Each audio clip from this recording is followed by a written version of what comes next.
Dans l'histoire tourmentée de la première république noire du monde, un nom résonne avec une dualité singulière, François Duvalier. Pour les uns, il fut le « médecin des pauvres », l'intellectuel noiriste porté par l'espoir d'une classe moyenne émergente.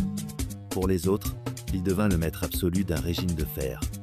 Mais avant de devenir « Papa Doc », le président à vie, il fut un homme de science et un observateur attentif des plaies sociales de sa nation. Comment un médecin dévoué à la santé publique a-t-il transformé le paysage politique haïtien pour les décennies à venir? Plongé dans l'ascension et le règne de l'une des figures les plus complexes de la Caraïbe. François Duvalier naît à Port-au-Prince en 1907. Son enfance se déroule dans un climat marqué par l'instabilité politique, et dès 1915, par l'occupation américaine d'Haïti. Cette présence étrangère forge très tôt chez lui une conscience nationaliste aiguë. Issu d'une famille modeste, il est un élève brillant. Il s'oriente vers la médecine, obtenant son diplôme à la faculté de médecine de Port-au-Prince en 1934. C'est à cette époque qu'il développe deux piliers de sa future identité. Il s'implique dans les cercles intellectuels qui prônent le noirisme. Il soutient que la culture haïtienne doit se réapproprier ses racines africaines et le vaudou, s'opposant à l'élite mulâtre francophile de l'époque. Surnommé Papa Doc par les paysans, il travaille activement avec des missions médicales américaines pour lutter contre les maladies infectieuses, notamment le pian, dans les zones rurales les plus reculées. L'entrée de Duvalier en politique se fait sous le signe de l'expertise technique. En 1946, sous la présidence de Dumarsais estimé, qu'il admire, il devient directeur général de la santé publique, puis ministre du Travail. Après la chute d'Estimé et une période d'instabilité, il se présente aux élections de 1957. Son image est alors celle d'un homme calme, un savant proche du peuple, s'opposant aux candidats de l'élite traditionnelle. Soutenu par une partie de l'armée et porté par un discours de justice sociale pour la majorité noire, il remporte les élections. Ce passage marque la transition d'une politique de salon à une politique ancrée dans les masses rurales et urbaines défavorisées. Bien que son règne ait été marqué par une dérive autoritaire, plusieurs historiens et citoyens soulignent des points qui ont constitué le socle de sa popularité initiale. Duvalier a brisé le monopole de l'élite mulâtre sur l'administration publique et l'armée. Il a ouvert des opportunités de carrière aux cadres noirs, favorisant l'émergence d'une nouvelle bourgeoisie administrative. Il a imposé une vision de la fierté nationale, en intégrant des éléments de la culture populaire et du vaudou dans le discours officiel. Il a donné une forme de reconnaissance identitaire à une population qui se sentait exclue de la culture officielle. Malgré les critiques sur l'usage des fonds, il a lancé de grands projets d'urbanisme. Le projet de Duvalierville, actuel cabaret, visait à créer une cité moderne pour les travailleurs, illustrant une volonté de modernisation architecturale.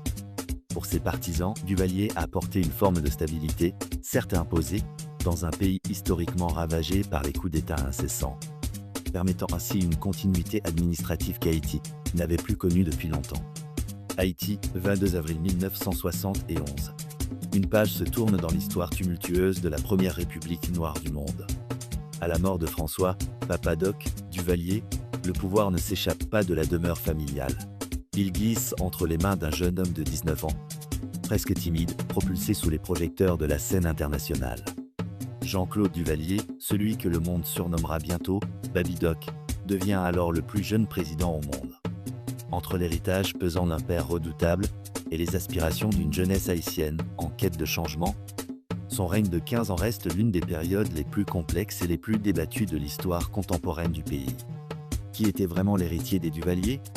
Un simple successeur, ou l'artisan d'une tentative de modernisation restée inachevée? Jean-Claude Duvalier naît le 3 juillet 1951 à Port-au-Prince.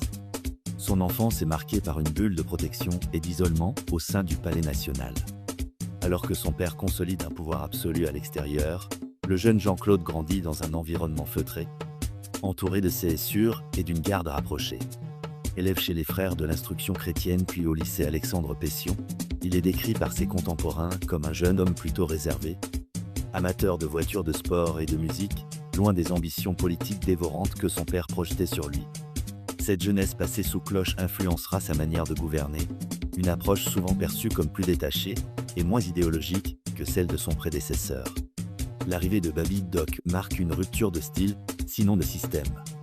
Dès sa prise de fonction, Il annonce une volonté de libéralisation sous le slogan de la révolution économique. Contrairement à son père qui misait sur le nationalisme noir et la confrontation, Jean-Claude cherche à normaliser les relations diplomatiques, notamment avec les États-Unis et la France. Son passage au pouvoir se divise en deux phases. Une période de relative ouverture où la presse commence à s'exprimer timidement et où les exilés sont invités à revenir. Après son mariage avec Michel Bennett, le régime s'éloigne de sa base populaire, noiriste, pour se rapprocher de la bourgeoisie d'affaires, ce qui créera des tensions sociales menant finalement à sa chute et son départ en exil le 7 février 1986. Malgré les controverses politiques, les historiens et économistes relèvent plusieurs points qui ont marqué le pays de manière constructive durant son mandat. Les années 70 ont vu l'épanouissement des usines de sous-traitance à Port-au-Prince, textile, électronique, assemblage. Haïti était alors surnommé le Taïwan des Caraïbes, offrant des milliers d'emplois manufacturiers. C'est sous sa présidence que de grands chantiers ont été achevés, notamment le barrage hydroélectrique de Péligre, qui a permis l'électrification de nombreuses zones, ainsi que la modernisation de l'aéroport international et de plusieurs axes routiers majeurs. Haïti était une destination phare des Caraïbes. Des célébrités internationales fréquentaient les hôtels de luxe de Pétionville et de la côte des Arcadins, contribuant à une image prestigieuse du pays à l'étranger. Durant cette période, la gourde haïtienne maintenait une parité stable face au dollar américain, 5 gourdes pour $1, ce qui permettait un certain pouvoir d'achat pour la classe moyenne émergente.